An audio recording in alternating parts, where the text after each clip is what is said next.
দীপাৱলী মানেই হ'ল পোহৰৰ উৎসৱ। গতিকে ফটকা নুফুটাই আহক সকলোৱে এগছি চাকি জ্বলাই পৰিৱেশটি সুস্থ সবল কৰি তোলোঁ। হৰ্ষিতো চাকি গছ জ্বলাব লৈছে দেৱালীত। হৰ্ষিত চাকি জ্বলাব লৈছা? আৰু এইবাৰ দেৱালীত ফটকা ফুটাবা নাই তুমি?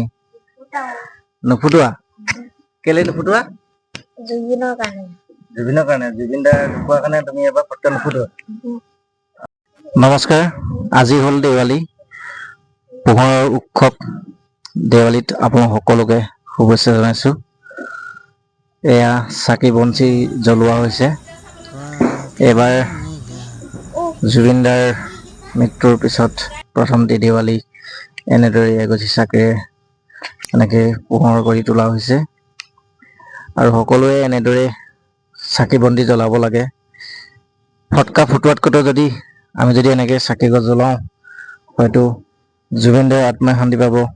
লগতে আমাৰ ওচৰে পাঁজৰে থকা এই চৰাই চিৰিকটিবিলাকেও অকণমান শান্তিত হ'ব পাৰিব। গতিকে সকলোকে এটাই অনুৰোধ জনাওঁ, সকলোৱে যেন চাকি জ্বলাই ফটকা এইবিলাক ফুটোৱাৰ পৰা সকলো যেন বিৰতি থাকে। এয়া আমাৰ হৰ্ষিতে চাকি এগছি জ্বলালে আৰু আমিও জ্বলাই আছোঁ। সেইপিনে হৰ্ষিতৰ মাকেও জ্বলাই আছে। এয়া এগছি জ্বলাই আছে আৰু অলপমান আছেগে জ্বলাবলৈ। গতিকে সকলোকে পোহৰ উৎসৱ মই এবাৰ শুভেচ্ছা জনাইছোঁ। সকলোৱে এনেকৈ দেৱালীটো উদযাপন কৰক।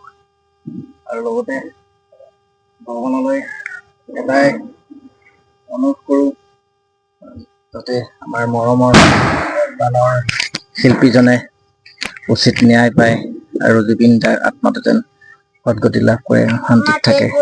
এয়াই আমি আজি এগছি চাকিৰে তেওঁলৈ ভগৱানলৈ সেৱা